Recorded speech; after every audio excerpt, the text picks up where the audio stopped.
परमहंस योगानंद जी की मशहूर किताब ऑटोबायोग्राफी ऑफ ए योगी सिर्फ आध्यात्मिकता का गहरा संदेश नहीं देती, बल्कि यह अपने भीतर छिपी शांति को खोजने की अद्भुत यात्रा पर ले जाती है।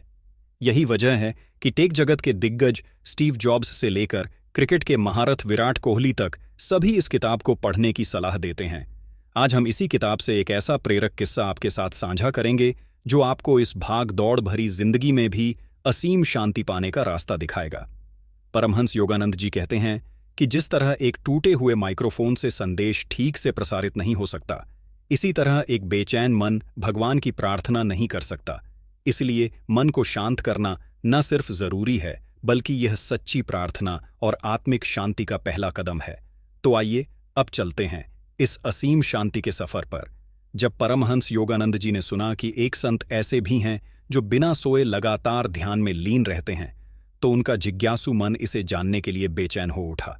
यह महज साधारण उत्सुकता नहीं थी, बल्कि उनके भीतर बचपन से ही संतों और योगियों के प्रति एक गहरा खिंचाव था।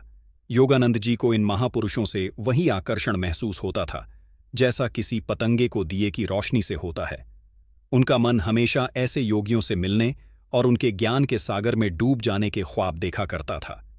यही वजह थी कि वह बिना किसी झिझक के लंबी और कठिन यात्राओं पर निकल पड़ते थे, सिर्फ इन महापुरुषों का दर्शन करने और उनके अनुभवों से कुछ सीखने के लिए। लेकिन इस बार की उनकी यात्रा कुछ अलग थी। यह यात्रा न केवल रोमांच से भरी थी, बल्कि इसमें आत्मिक ज्ञान का ऐसा प्रकाश मिलने वाला था जो उनके जीवन को हमेशा के लिए बदलने वाला था। योगानंद जी अपने गुरु श्री युक्तेश्वर जी के आश्रम में केवल 6 महीने ही रहे थे, लेकिन इस दौरान उनके मन में एक गहरे असंतोष की भावना उभरने लगी। आश्रम की जिम्मेदारियां और कॉलेज की पढ़ाई में वह इतने व्यस्त हो गए कि ध्यान के लिए मुश्किल से समय निकाल पाते। जब भी वह ध्यान करने बैठते, उनका मन काम और पढ़ाई की उलझनों से भर जाता। धीरे धीरे यह असंतोष बढ़ता गया और उन्हें लगने लगा कि ऐसी जीवन शैली में वे कभी गहरे ध्यान की अवस्था तक नहीं पहुंच पाएंगे।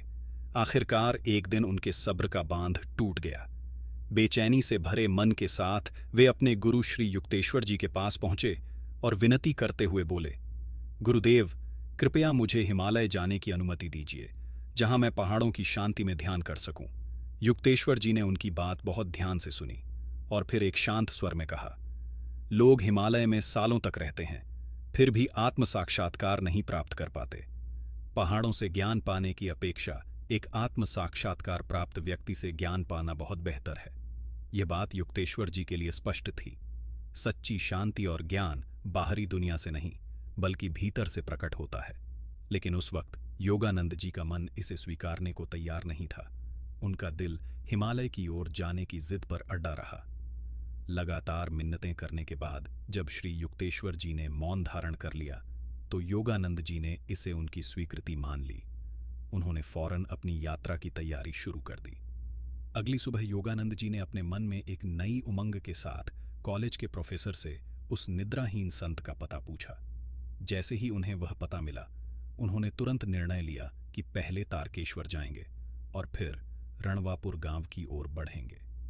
उनके दिल में यह विश्वास था कि इस यात्रा से उन्हें वह आंतरिक शांति और आध्यात्मिक ज्ञान मिलेगा जिसकी उन्हें बरसों से तलाश थी। जब योगानंद जी तारकेश्वर पहुंचे, तो उस प्रसिद्ध मंदिर को देखने का साह उनके चेहरे पर साफ झलक रहा था। यह वही जगह थी जहां हर साल हजारों श्रद्धालु दर्शन के लिए आते थे। लेकिन जैसे ही वह उस पवित्र मूर्ति के सामने खड़े हुए, उनके मन में अचानक से वैराग्य के विचार उमड़ने लगे। उन्होंने सोचा, ईश्वर को खोजने का असली मार्ग तो अपने भीतर है, बाहर नहीं। इस विचार के प्रभाव में उन्होंने ना तो मूर्ति के सामने झुकने की जरूरत समझी, ना ही प्रार्थना कि वे सीधा मंदिर से बाहर निकल आए। इस बारे में योगानंद जी ने बाद में लिखा, मंदिर को पीछे छोड़ते हुए मैंने रणबाजपुर गांव की ओर कदम बढ़ाए, लेकिन मुझे बिल्कुल अंदाजा नहीं था कि मेरी इस घमंड भरी सोच के कारण आगे क्या होने वाला है। रास्ते में एक बड़े पेड़ के नीचे बैठे एक आदमी से योगानंद जी ने गांव का रास्ता पूछा। आदमी ने थोड़ी देर सोचने के बाद कहा, आगे एक चौराहा आएगा, वहां से बाएं मुड़ जाना और सीधे चलते रहना। योगानंद जी ने उसकी बात मान ली और बताई दिशा में चल पड़े। कुछ देर चलने के बाद योगानंद जी को आभास हुआ कि यह रास्ता गलत है। चारों ओर घना अंधेरा था, न कोई गांव नजर आ रहा था, न कोई इंसान। जंगल से सियार की डरावनी आवाजें भी आने लगी। हालात ऐसे थे कि लौटना भी संभव नहीं था। योगानंद जी ने ठान लिया कि चाहे कुछ भी हो, आगे बढ़ना ही होगा। चांद की हल्की रोशनी में वह वीराने में घंटों तक भटकते रहे। करीब 2 घंटे बाद दूर एक झोपड़ी दिखाई दी। उम्मीद की किरण लिए उन्होंने आवाज लगाई। थोड़ी देर में झोपड़ी से एक किसान बाहर निकला। योगानंद जी ने उससे संत के गांव का रास्ता पूछा, लेकिन किसान का चेहरा गुस्से से भर गया। वह चिल्लाया, यहां कोई संत वंत नहीं रहते। तुम जरूर कोई चोर हो जो रात में इधर उधर घूम रहा है। योगानंद जी ने तुरंत अपनी स्थिति समझाई और पूरा किस्सा कह सुनाया। किसान का गुस्सा थोड़ा कम हुआ। उसने गहरी सांस लेते हुए कहा, तुम गलत रास्ते पर चले आए हो। चौराहे से तुम्हें बाएं नहीं दाएं मुड़ना चाहिए था। यह सुनकर योगानंद जी जाने के लिए तैयार हो गए, लेकिन किसान ने उन्हें रोक लिया। उसने कहा, अब तो रात का घना अंधेरा है, तुम फिर से भटक जाओगे। बेहतर होगा कि रात यहीं गुजार लो। सुबह मैं तुम्हें सही रास्ता दिखा दूंगा। किसान के इस प्रस्ताव के लिए योगानंद जी ने आभार व्यक्त किया और रात उस किसान के छोटे से मकान में गुजार ली। सुबह की पहली किरण के साथ योगानंद जी ने किसान का आभार प्रकट किया और अपने सफर पर फिर से निकल पड़े। इस बार रास्ता मुश्किल और कंटीला था, लेकिन उनके मन में सुकून था कि वह सही दिशा में बढ़ रहे हैं।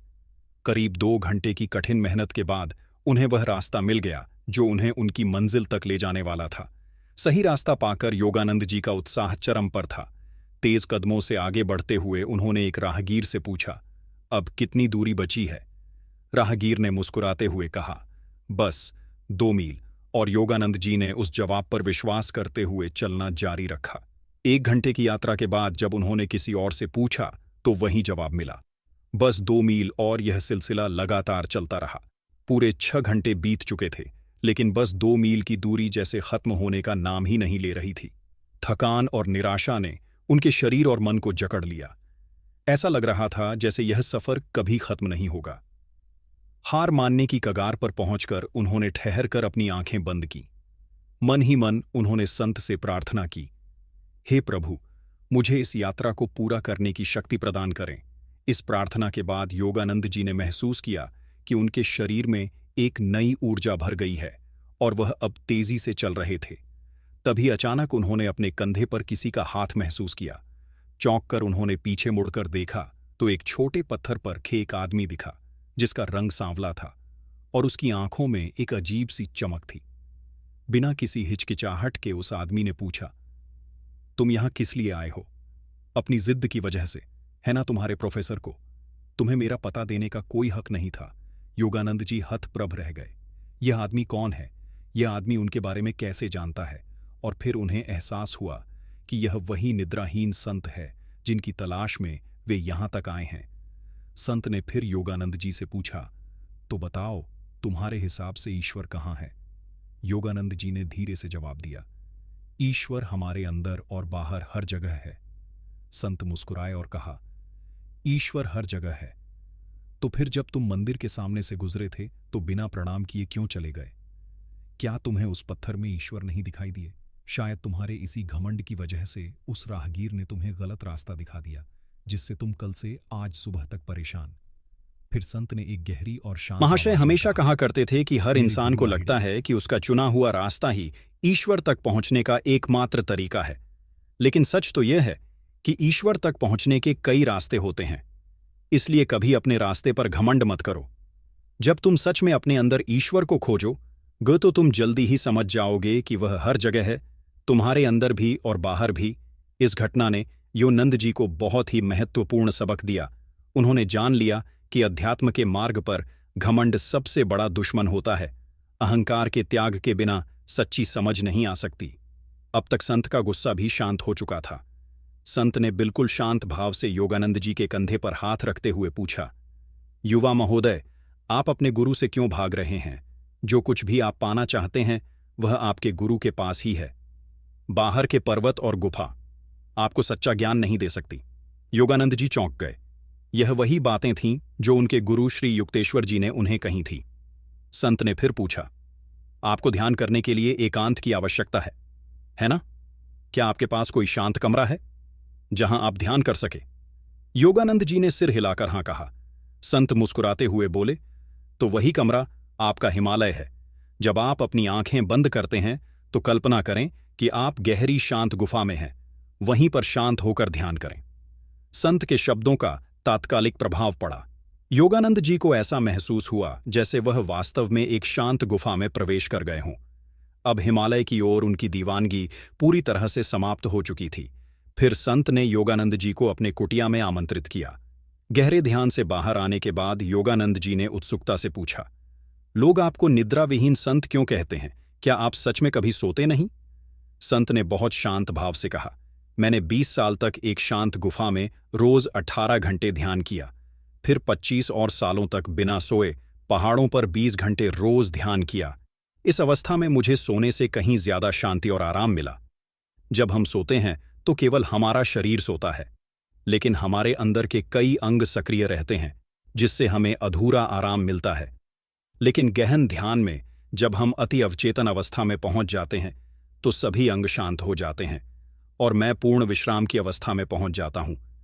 योगानंद जी ने जब इस गहरे अवचेतन अवस्था के बारे में सुना तो उन्होंने संत से विनम्रता से पूछा, महाराज, मुझे भी आप समाधि क्यों नहीं लगवा देते? संत ने मुस्कुराते हुए समझाया, अभी तुम उस स्तर तक नहीं पहुंचे हो जहां तुम इसे धारण कर सको, यानी तुम में अब तक वह क्षमता नहीं आई है जिससे तुम स्थिति की पूरी शक्ति को संभाल सको। पहले तुम्हें अपने शरीर और मन को मजबूत करना होगा। निद्राहीन संत ने योगानंद जी की ओर शांत नजरों से देखा और कहा, तुम्हारी सेहत अच्छी है और भगवान के प्रति तुम्हारा समर्पण सराहनीय है, लेकिन याद रखो, जो तुम पाना चाहते हो वह बाहर नहीं मिलेगा। इसके बजाय जो तुम बनना चाहते हो उस पर ध्यान दो। हम वही प्राप्त करते हैं जिसके लिए हम सच में तैयार होते हैं। जब सही समय आएगा तो ज्ञान और शक्ति स्वाभाविक रूप से तुम्हारे अंदर से प्रकट होगी। यह इस ब्रह्मांड का एक अटल नियम है। अगली सुबह योगानंद जी ने संत से विदा ली। विनम्रता और आभार से भरे दिल के साथ उन्होंने मन ही मन अपने गुरु श्री युक्तेश्वर जी से माफी मांगी और अपने आश्रम की ओर लौट गए। योगानंद जी की आध्यात्मिक यात्रा हमें कुछ बेशकीमती शिक्षा देती है जो हमारी जिंदगी को नई दिशा दे सकती है। आइए इन 4 महत्वपूर्ण शिक्षाओं को समझते हैं। नंबर 1, विनम्र रहना।